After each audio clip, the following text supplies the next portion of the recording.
குழந்தைகளுக்கு குளிர்காலத்தில் ஏற்படும் சளி, காய்ச்சல் போன்ற பாதிப்புகள் ஜனவரி மாதத்தோடு குறைந்துவிடும் நிலையில் இந்த ஆண்டு பிப்ரவரி மாதமாகியும் அதிகரித்த வண்ணமே இருக்கிறது. இதற்கான காரணங்கள் என்ன என்பதில் மருத்துவர்களின் விளக்கத்தோடு இந்த தொகுப்பில் பார்க்கலாம்.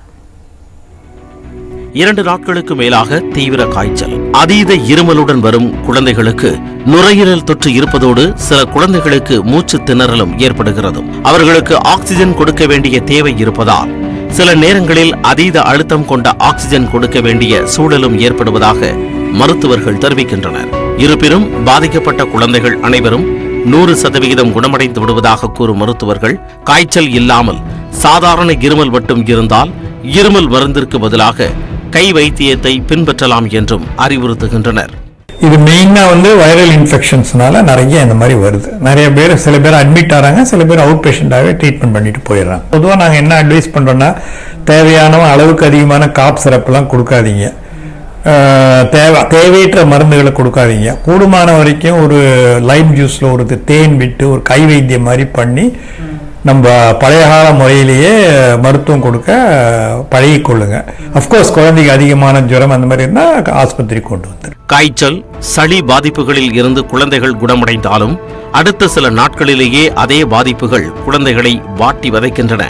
ஒரு வைரஸின் பாதிப்பு குறைந்து மற்றொரு வைரஸால் ஏற்படும் பாதிப்பே இதுபோன்ற நோய்களுக்கு காரணம் என கூறும் மருத்துவர்கள், அனைத்து வகையான வைரஸ் பாதிப்பிற்கும் சளி, காய்ச்சல், இருமல் போன்றவையே பொதுவான அறிகுறிகளாக இருப்பதாகவும் தெரிவிக்கின்றனர்.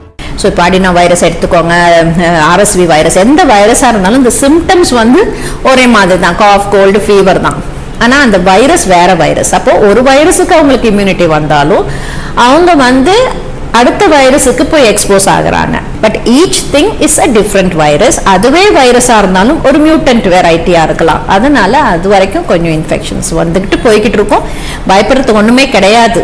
மேலும் கொரோனாவுக்கு பிறகு உடலில் நோய் ஏற்படும் தன்மை பெரிதாக மாறியிருப்பதாகவும் மருத்துவர்கள் தெரிவிக்கின்றனர். ஊரடங்கு காரணமாக வீட்டிலேயே இருந்ததால் உடலில் எதிர்ப்பு சக்தியில் மாற்றம் ஏற்பட்டிருப்பதாக கூறும் அவர்கள், தேவையான எதிர்ப்பு சக்தி உருவான பிறகு இதுபோன்ற பாதிப்புகள் படிப்படியாக தணிந்துவிடும் என்றும் தெரிவிக்கின்றனர். இந்த வருஷமா அப்சல்யூட்டா no contact, almost like 2 full years நம்ம எல்லாருமே வீட்டுக்குள்ளே இருந்தது.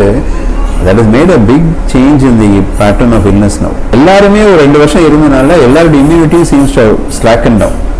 So everyone ஏதோ ஃபர்ஸ்ட் டே ஸ்கூலுக்கு போற மாதிரி தான் இருக்குது. அடல்ட்ஸ் கூட இப்போ எல்லாருமே இப்பதான் ஆஃபீஸ்க்கு போறது, இல்லைன்னா வீட்டிலே ஒர்க் பண்ற மாதிரி அப்படிதான் இருக்கு. So contact with other people எல்லாமே இப்பதான் வருது.